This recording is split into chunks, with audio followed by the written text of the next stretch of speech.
Bismillahirrahmanirrahim. Assalamualaikum warahmatullahi wabarakatuh. Selamat pagi anak-anak kelas 3A yang soleh dan soleha. Semoga kita selalu senantiasa diberikan rahmat dan keridhaan oleh Allah Subhanahu wa taala. Amin ya rabbal alamin. Oke, anak sekalian, marilah kita sama-sama panjatkan puji dan syukur atas kehadiran Allah Subhanahu wa taala yang mana kita pada hari ini masih diberikan oleh Allah Subhanahu wa taala nikmat. Yang pertama nikmat kesehatan dan kesempatan ya, sehingga kita bisa melanjutkan rutinitas kita proses belajar mengajar dengan mata pelajaran pendidikan agama Islam atau disebut PAI ya.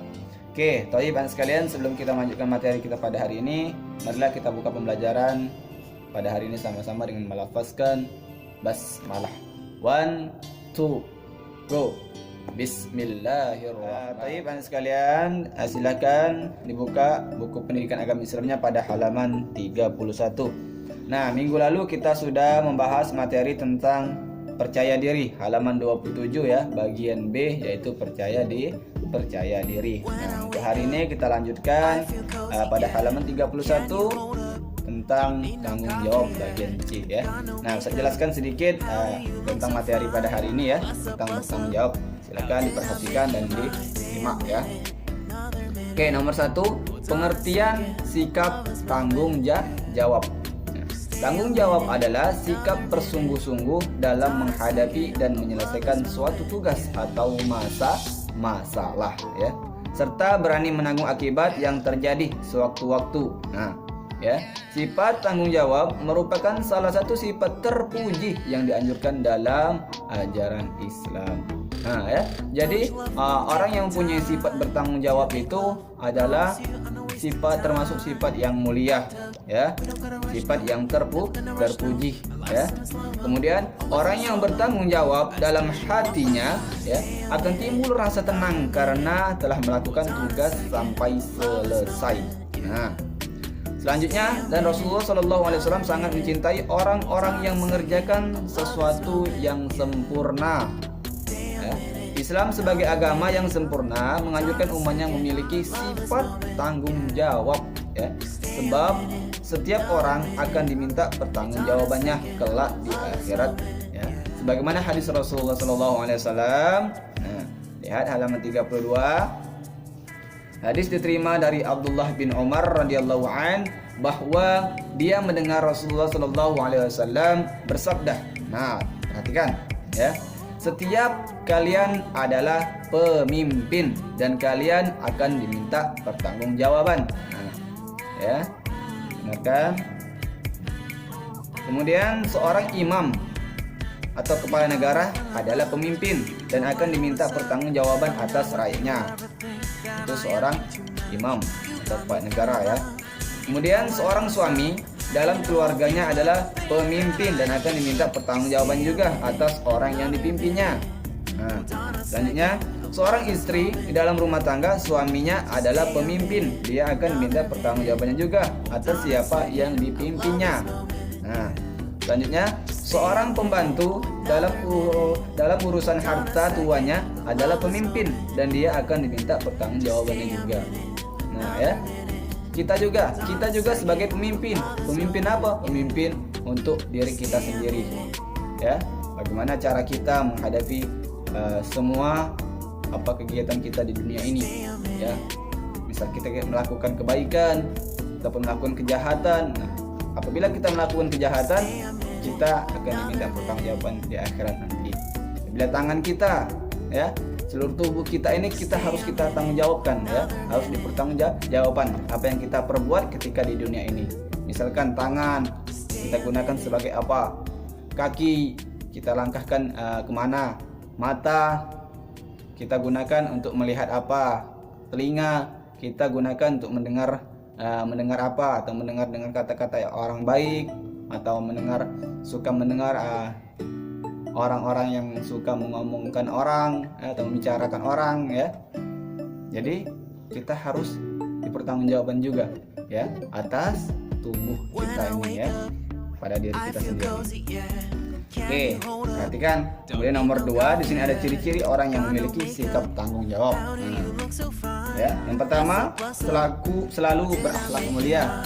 Orang yang mempunyai akhlak mulia pasti dia mempunyai pribadi untuk bertanggung jawab ya. Kemudian yang kedua, bersungguh-sungguh dalam mengerjakan tugasnya atau amanah yang telah diberikan.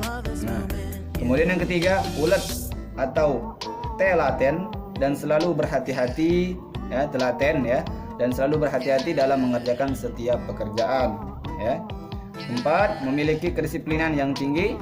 Dan yang kelima, tidak merasa sombong atau tinggi hati. Itu ciri-ciri orang yang bertanggung jawab ya.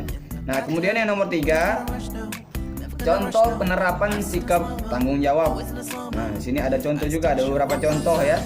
Jadi tanggung jawab terhadap Allah dan Rasulnya ya. Kemudian yang B, tanggung jawab terhadap diri sendiri yang telah Ustaz sebutkan tadi, saya jelaskan tadi. Kemudian tanggung jawab di lingkungan keluarga dengan saling kasih sayang ya. Kemudian yang D, tanggung jawab di lingkungan sekolah dengan rajin belajar ya. Kemudian yang E, tanggung jawab sebagai warga negara atau anggota masyarakat. Nah, di sini ada contoh penerapan sikap tanggung jawab kita. Ya, jadi harus betul-betul kita laksanakan dengan baik ya atas perintah yang telah diberikan kepada kita. Terutama kita sebagai hamba Allah, kita tentunya pasti diminta pertanggungjawaban tentang diri kita sendiri ya. Yang terutama dari tubuh badan kita ya. Dari tubuh kita ini, tangan, kaki, mata, telinga ya, mulut, itu semuanya nanti dipertanggungjawabkan di akhirat nanti. Jadi harus digunakan dengan baik-baik ya, tubuh ataupun tubuh alat-alat yang telah diberikan oleh Allah Subhanahu wa taala tubuh kita yang sempurna ini, dari tangan, mata, telinga, mulut ya, harus digunakan dengan yang baik supaya nantinya kita mudah untuk menjawab ataupun menanggungjawabkannya ya. Oke, yang terakhir yang bagian 4 ya, keutamaan memiliki sikap tanggung jawab. Nah, ya. Jadi setiap sesuatu yang diperintahkan oleh Allah Subhanahu wa taala dan Rasulnya pasti mengandung hikmah atau manfaat bagi yang melaksanakannya. Salah satunya adalah perintah bersikap tanggung jawab ya. Nah, yang pertama, dicintai oleh Allah Subhanahu wa taala dan Rasulnya. Nah, dan yang ke B, merasa tenang, dan C, memperoleh kepercayaan dari masyarakat. Itu ketika kita memiliki sifat pribadi tentang bertanggung jawab ya. Kalau kita memiliki sifat tanggung jawab di diri kita, insya Allah 3 ini ada untuk kita ya. Sekian sekalian, bisa dipahami. Nah, jadi itulah ya materi kita tentang tanggung jawab. Nanti kalian ulangi, kalian baca lagi pada halaman 31 sampai pada halaman 33. Kalian bacalah lagi. Nah, untuk tugas ya, silakan kalian kerjakan pada halaman 35 soal latihan bab 3 sampai halaman 36 ya, sampai selesai istilah titik berikut dengan benar ya, sampai tugas sampai halaman 36 ini kerjakan semua ya.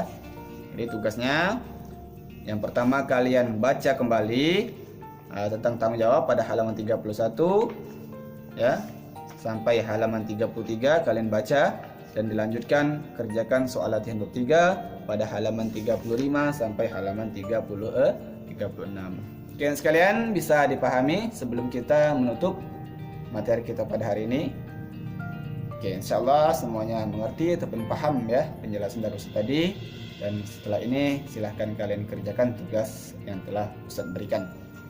Oke sekalian ya, mengenai tanggung jawab tadi, misalkan kalian menyelesaikan tugas yang telah Ustaz berikan sampai selesai, terutama membaca dan mengerjakan latihan ini sampai selesai, kalian kerjakan semua, itu juga termasuk sifat yang bertanggung jawab. Akan tetapi kalau kalian tidak membaca tugas dari Ustaz tadi ataupun mengerjakan latihan ini tidak selesai sampai habis, itu namanya tidak ada sifat pribadi untuk bertanggung jawab. Jadi harus kita tanamkan di pribadi kita sendiri, harus mempunyai sifat tanggung jawab ya. Oke sekalian, insyaallah sekalian semuanya mempunyai sifat pribadi untuk bertanggung jawab. Sekalian, mungkin untuk materi kita pada hari ini sampai sini dulu. Lebih dan kurang Ustaz mohon maaf.